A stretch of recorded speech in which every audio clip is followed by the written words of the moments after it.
নমস্কার, আমি Shreyasi Sharma, clinical psychologist, mind waves চ্যানেলে আপনাদেরকে স্বাগত জানাই। বর্তমানে আমরা সবাই সোশ্যাল মিডিয়ার প্রতি খুব বেশিভাবে আসক্ত, কিন্তু এই সোশ্যাল মিডিয়া আমাদের রিলেশনশিপগুলোকে কোথাও কি ড্যামেজ করে ফেলে। কিভাবে? ধরে নিন আজ সকালে আপনার মা বাবার সাথে, পার্টনারের সাথে, বন্ধুর সাথে খুব বড়সড় ঝামেলা হলো, তারপর রাগ হবার ফলে আপনি ওই জায়গা থেকে সরে গেলেন এবং সোশ্যাল মিডিয়াতে স্ক্রোল করতে বসে গেলেন।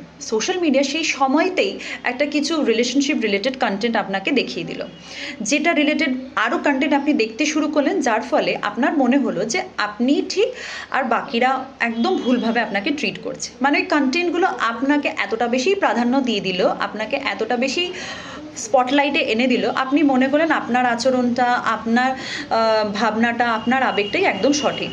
কিন্তু এর ফলে কি হচ্ছে জানেন তো? আমরা কিন্তু অনেকটা অন্য মানুষের থেকে নিজেকে ডিট্যাচ করে ফেলছি। অন্য মানুষের পয়েন্ট অফ ভিউকে, অন্য মানুষের চিন্তাধারাকে, অন্য মানুষের আবেগগুলোকে কনসিডার করার থেকে নিজেকে আটকে রাখি।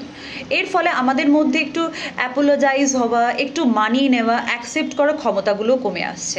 নিজেকে এর ফলে অনেকটা বেশি আইসোলেট করে ফেলছি। কিন্তু রিলেশনশিপ মানে এটা নয়।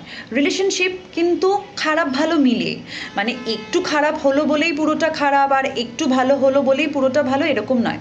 ভালো খারাপ মিলিয়েই কিন্তু পুরো রিলেশনশিপ হয়। তাই আমাদের উচিত সোশ্যাল মিডিয়ার কন্টেন্টগুলোকে ফিল্টার করে ইউজ করা, যতটা সম্ভব এটাকে বিনোদনের পারপাসে ইউজ করা, যাতে আমরা আমাদের সম্পর্কগুলোকে বাঁচাতে পারি।